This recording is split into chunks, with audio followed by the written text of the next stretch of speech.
이야기를 들으면 이제 트레이너분들은 이제 상당 부분 이해를 할 수 있겠는데 네. 기술 코치분들이나 뭐 선수들, 학부모들 같은 경우에는 조금 좀 감이 좀 안 잡힐 수도 있을 것 같아요. 이를테면 뭐 학교에서 하는 훈련들 꼭 뭐 트레이닝과 관련된 훈련 아니더라도 어떤 기술 훈련 관점에서도 방금 말씀하셨던 이런 그 통합적인 훈련과 특이성에 기반한 훈련을 하나 좀 한두 가지 그냥 예시를 들어줄 수 있다면 그냥 뭐 완전히 어떤 그 선수에게 맞춘 어떤 훈련이라고 하는 게 사실 또 현실적으로 좀 쉬운 건 아니니까 학교에서. 네.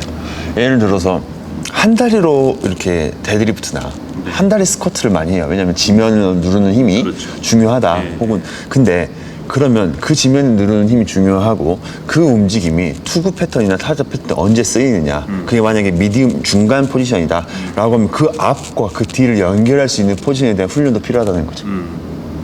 그러면 예를 들면 한 다리를 드는 훈련을 했다. 그러면 두 다리에서 한 다리로 들어가는 훈련들. 무게중심이 뒤에서 앞으로 오면서 한 다리를 든다던가. 혹은 그 무게중심이 앞으로 나갔을 때 한 다리를 버틴다던가. 이런 연속적인 움직임 속에서 그런 트레이닝이 이루어져야 그들이 그 뇌가 인식을 하는 거죠. 단기 기억을 한다는 거죠. 그리고 퍼포먼스 때 발휘가 되는 건데 한 동작만 가지고는 그 뇌에서 갑자기 나타난다고 한들 그게 순간적으로 이루어지지 않는다라는 거. 마지막으로 제가 좀 드리고 싶은 말은 중추신경의 피로가 쌓이면 훈련의 강도를 좀 낮춰야 돼요. 예를 들면 아침에 일어났는데 선수한테 컨디션을 물어볼 수 있다란 말이죠. 근데 그걸 물어보는 게 아니라 확인하는 거예요. 예를 들어서 동체 시력 훈련이라든지 간단한 훈련들, 저글링이라도 컨디션이 좋으면 반응 속도가 그쵸 차이가 나니까 네. 많이 떨어져. 근데 이거를 데이터를 쌓는 거예요. 이 사람의 일주일의 평균은 이건데 시합날 이렇네. 뭔가 좀 심리적이거나 피지컬적으로 뭔가 불편하구나. 이걸 코치 입장에서 알아야 되는 거예요. 그러니까 꼭 이걸 아이한테 물어보는 게 아니라 습관적으로 하는 루틴에 있어서 찾아내야 된다는 거예요. 아주 단순하게 뭐 10초 내외로 판단할 수 있는 것들, 무의식적으로 일어났을 때 하는 것들, 그런 것들을 통해서 이 친구가 중추신경이 풀어서 쌓였구나 라고 해서 그때는 좀 쉴 수 있게끔, 그리고 단백질을 많이 섭취할 수 있게끔, 잠을 많이 잘 수 있게끔, 그리고 리커버리를 아이스 리커버리든지 혹은 웜업 좀 따뜻한 곳에서 리커버리를 할 수 있다든지 그런 방식을 해주는 게 그 친구한테 중요하다는 거죠. 팀적에서도 마찬가지. 그리고 제일 중요하게 생각하시는 건 저는 이렇게 말씀 들어보면 뭐 확인한다라는 표현이 참 좋은데 지금 이 선수가 어떤 상태인지 아까 뭐 체형 말씀하신 것도 그렇고 오늘 아침에 일어났을 때 지금 어떤 컨디션인지 하는 것들 근데 일단 거기에 기초 좀 유동적으로 훈련 프로그램들을 학교에서 사실 쉬운 어렵죠. 방식은 아니네. 어렵죠. 왜냐하면 근데 이제 그런 건 있는 것 같아요. 사실 어떤 구조가 우리가 아무리 돌탑 쌓아보셨지만 안 될 수밖에 없는 구조들이 나와요. 그렇지. 근데 우리는 그게 컨디션이라고 본다면 그걸 좀만 이해하면 좋을 것 같아요. 예를 들어서 그게 돌탑과 비교한다면 내 컨디션이 이런 상태에서 이걸 쌓을 수 없는 거라면 그걸 굳이 해야 되나?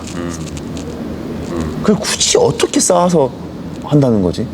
그럼 돌을 깎는 거구나. 이겨내야죠. 그러니까 돌을 깎는 거구나. 그래. 이겨내야 돼 다. 그러니까 저는 헝그리 정신을 정말 좋아하는데 네. 이거 헝그리 정신이어야지 이게 그 약간 좀 그 배고픈 정신과 씩한 정신은 좀 다르지 않나. 좀 아파야 잘한다. 고통을 감내해야 된다. 배고픈 정신과 고통을 감내해야 되는 건 조금 다른 것 같아요. 아프면 피하게 돼요. 트라우마가 생겨요. 막 이렇게 말 나오면 야 그게 뭐냐 우린 이겨내야 된다 뭐 이런단 말이에요. 근데 한 번, 두 번은 이길 수 있는데요. 이게 1000번, 2000번일 땐 다르고요. 10,000번, 20,000번일 땐 돌이킬 수가 없어요. 한 번 정도 때. 그렇죠. 습관이라는 게 좋은 동작의 반복으로만 쌓이는 게 아니라 네. 나쁜 동작의 반복으로도 얼마든지 습관? 쉽지는 않네요. 참 어쨌든 우리 대부분의 선수들은 어쨌든 단체 운동, 정해진 운동들 안에서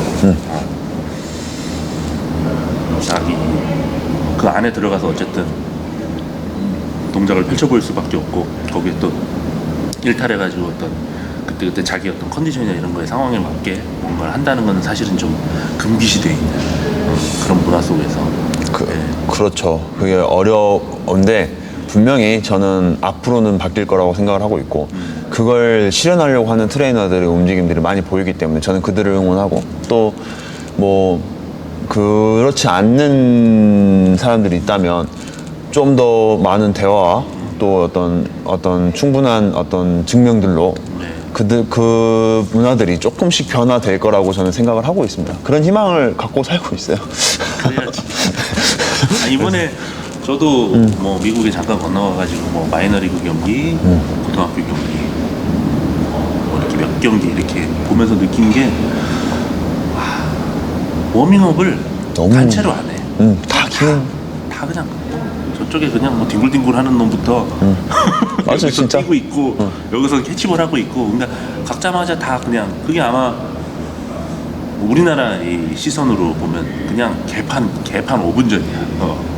근데 이렇게 잘 보면은 그냥 각자 자기한테 맞는 운동을 하고 있구나. 자기가 몸을 준비하기 위해서 시합을 준비하기 위해서 하는 운동을 하고 있구나라는 게 좀 느껴지더라고요. 저도 이제 이런 것들이 이제 어릴 때부터 쌓아온 어릴 때부터 계속 자기만의 어떤 그 경기를 준비하는 신체를 준비하는 어떤 방식들을 스스로 좀 준비하게끔 하는 그런 습관의 결과인 것 같아요.